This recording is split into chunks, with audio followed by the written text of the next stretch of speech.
Recruitment into violent and extremist movements remains a major challenge for the youth in the coastal region of Kenya. It is for this reason that the Kenya Community Support Center has been in the forefront, sensitizing the youth against joining such organizations. In a series of youth forums under the Kataa Kutumiwa project, a special session on radicalization was organized on the 28th of March at the Arizona Hotel, facilitated by Osman Mujahid, an Islamic scholar. One thing you need to understand, radicalization is a process. It is not something that takes place in a day. Radicalization means the process of enabling you to go against the will of so many people in order to fulfill your personal desire.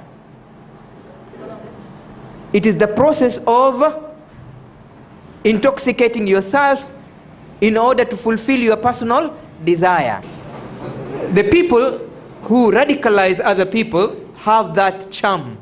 They have that magic that when you sit down to listen to them, the probability of you accepting what they tell you is more than 95%. And why is it 95%? Because they have different ways of persuading people. And that's why they say persuasion is all around you. They want to convince you. They know when, where, and how. So radicals or radical movements, they normally come up with slogan. You can do things without realizing that you are doing it because of the slogan. They work on your emotion. Repetition, kurudia rudia. Kurudia lile jambo kila wakati linakuja katika fikra yako na mawazo yako, linaweza kukuathiri ukaingia katika mtego ambayo utarajia. Ya tatu inaitwa bandwagon. Bandwagon. Ikiwa kila mtu anafanya, kwani wewe ukifanya utakuwa umekosea nini? You become part of the crowd. You become part. So many people are going to Al-Shabaab. Even me, I can go. So many people are joining Al-Qaeda. Even me, I can join. That is called bandwagon. Or testimonial. Wanaleta mtu mwingine ambaye ameshafanya lile jambo, ameshaingia katika ule mtego, alafu anaeleza zile faida ambazo amezipata.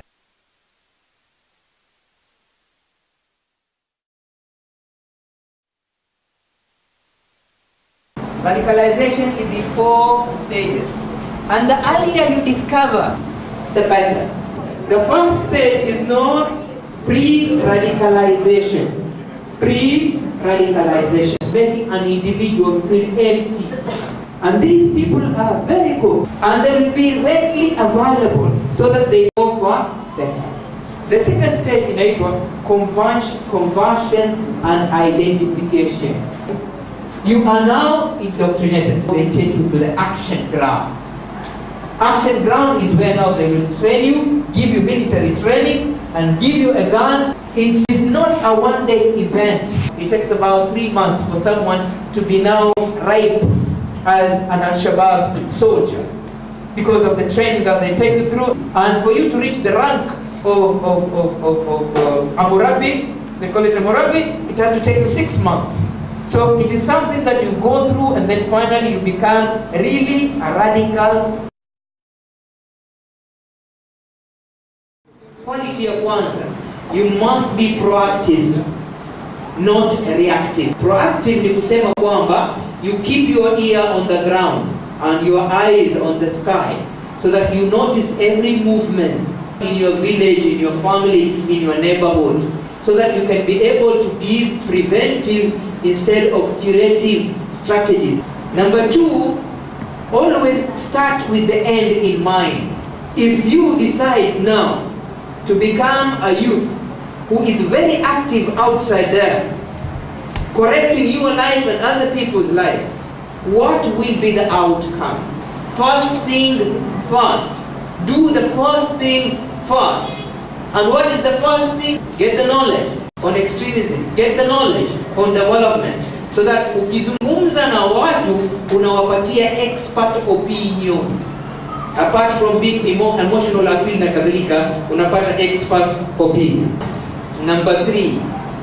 Number 4, you synergize.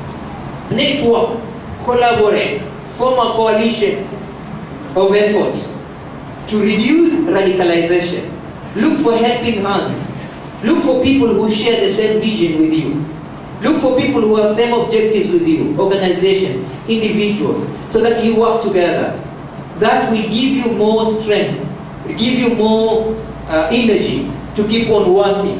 And finally, success will be at your doorstep. Number 5, take responsibility.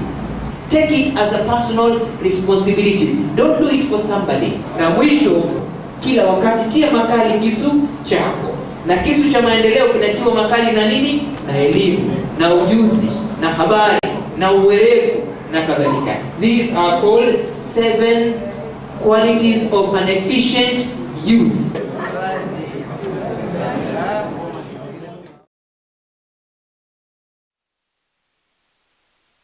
Adapt to change.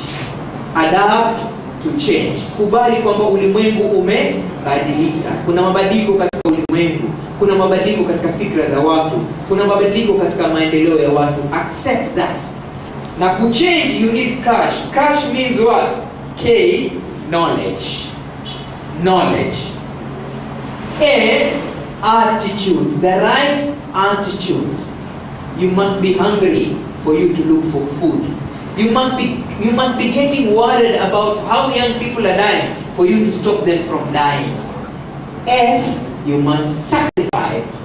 There is no success in anything you will do in life without sacrificing.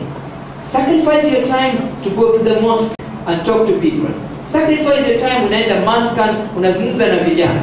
Sacrifice your time enda kwa radio zungumza. Sacrifice your time andika kitu. You must sacrifice.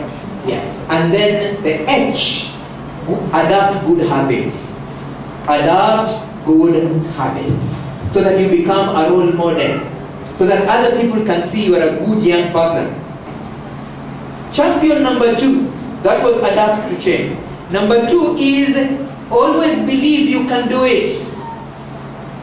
Never underestimate yourself. So be ready to pay the price. And what is the price? Observe. Be keen. Kuwa na interest. Kuwa na hamu. Observe, imitate, and repeat. And finally it becomes your habit. Number 4, maintain consistency. Lazima ujitahidi kufanya kwa bidii. Never give up. Usizungumze na mtu akakupatia jawabu baya basi ukasema shauri yake anaweza kuangamia. Don't give up.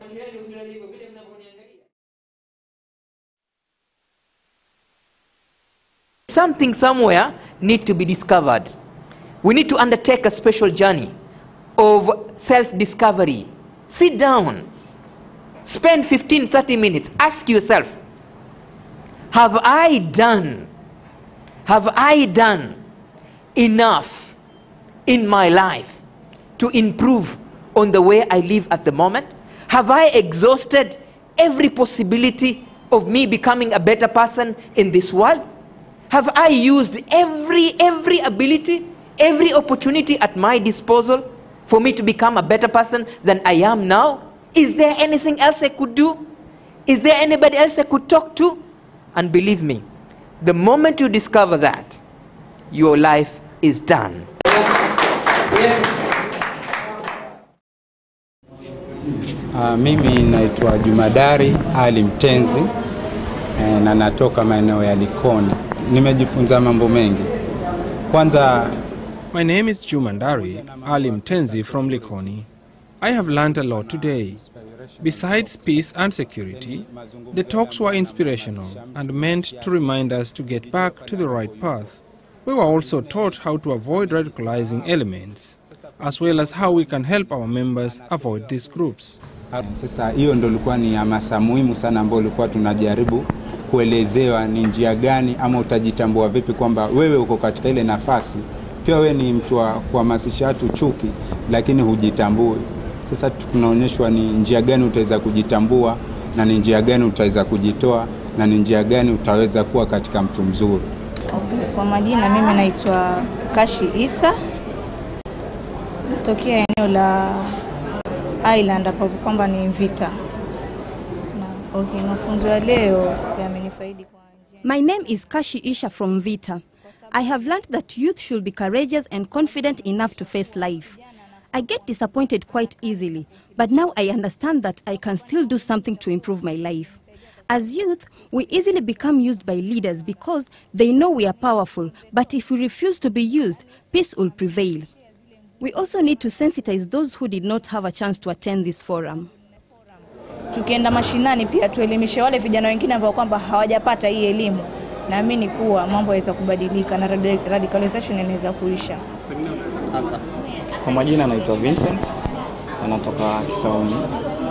Na kwa kweli leo nimejifunza mambo mengi sana. Na ni mambo sikuwa nafahamu, unaona. Especially My name is Vincent from Kisauni.